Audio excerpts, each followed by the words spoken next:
You can only contemplate the scale of forest depletion when you realize that what is common to one country in the region is most times common to the other. West Africa has 15 countries with an estimated population of 360 million. With the exception of a small percentage, majority of these people depend on wood for fuel, and it is a daily thing.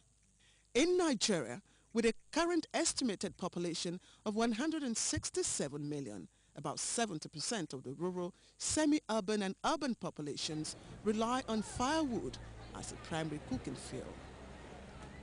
In 2006, a survey of 28 million people conducted by the National Population Commission indicated that 16 million rely on firewood. The situation is compounded by the increasing inadequacy of alternatives such as kerosene, gas and electricity, which can also be quite expensive. To use kerosene for this country now, no be small thing. In fact, it's not even everywhere. It's difficult to see, and when you see it, a liter is 250. So how can a common man live? Various businesses have been compelled to either rely overwhelmingly on firewood or have been forced to turn to it to keep their overheads low and turn a profit. Once upon a time, the firewood seller was a very important member of the society. His profile dropped when the petrochemical business thrived in countries such as Nigeria. Today, however, the firewood seller is back in business. There is even an association of firewood sellers. Now, our village with this now, so they keep on with the seller for our village. We would beg, make the government help us, give us place. Make the fair firewood well. For the firewood seller, it is boom time, but for forest in West Africa, it has been doom time. Pictures like this often illustrate the ugly situation. Man destroys the very ecosystem critical to his existence. Apart from the problem of felling wood for domestic use, there is also logging on a large scale, which has devastated many forests. Forests are also burned in the annual ritual of bush clearing preparatory to the farming season. The activities of poachers have similarly left forests without wildlife. The critical balance in the natural order of things is being affected.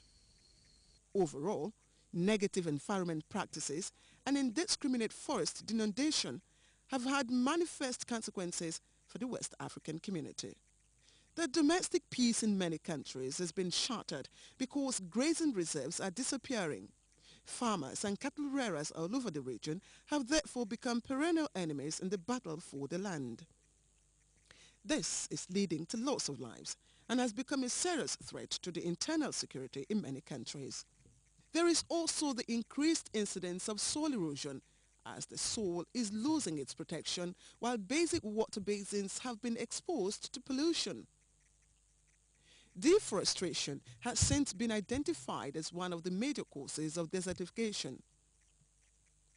The Sahara Desert is reported to be gaining ground at an alarming rate every year.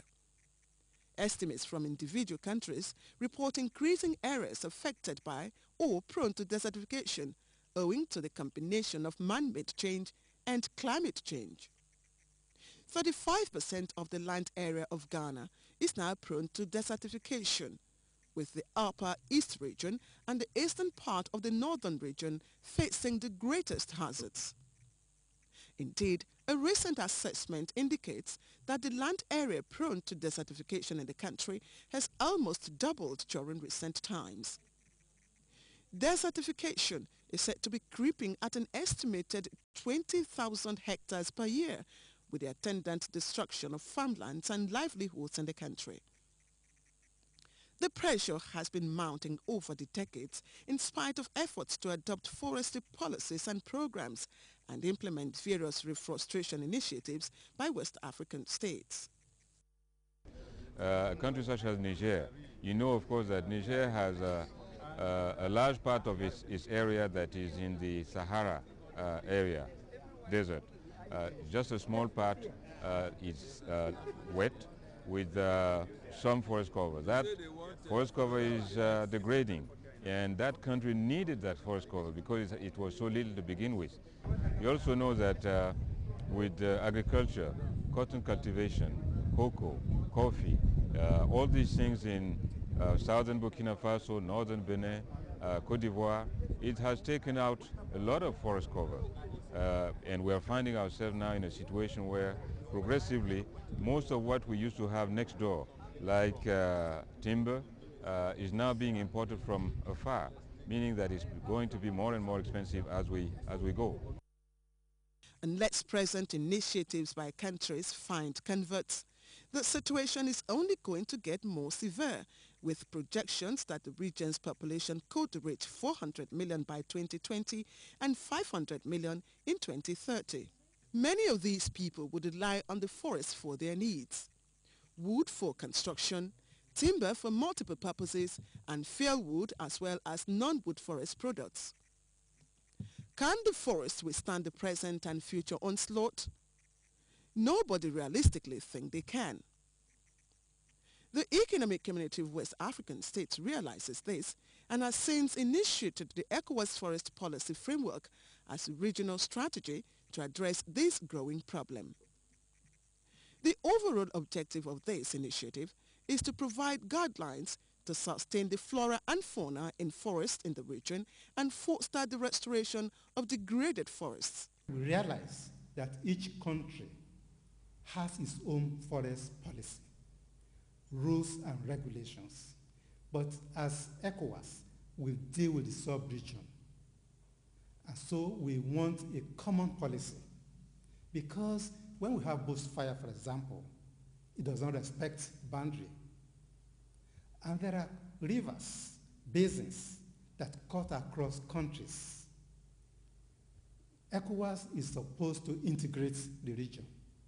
And so we need to have policies that will be adhered to by all the regions. That we call a common policy. From that, we expect each country to now develop its own policy. We realize that most of the countries inherited policies that were from the colonial era. And some of these are no longer tenable. Some of it are outdated. And so that was why we gathered together the countries of West Africa in 2005 to develop this policy, and it was technically validated. The policy recommends the harmonization of forest and fiscal policies, forest resources assessment, and sustainable management of forests and their biodiversity. In all this, member states will have a role as well as the people. A lot is hinged on the ability of the immediate communities to curtail the exploitative activities that result in the destruction of the forest and, by extension, the ecosystem. Since 2005, a dialogue has been going on among various interest groups. It is called the Dialogue on Forests in West Africa, or Forest Dialogue to Save the Forest, coordinated by the Economic Community of West African States, ECOWAS, in consultation with several international agencies led by the Food and Agricultural Organization, FAO. This partnership has facilitated meetings since 2006, where experts developed the document on the Dialogue on Forest, which has been validated and adopted by ministers of environment in West Africa. The document lays out the terms of reference for the preparation of a convergence plan for sustainable management and utilization of forest ecosystem in West Africa.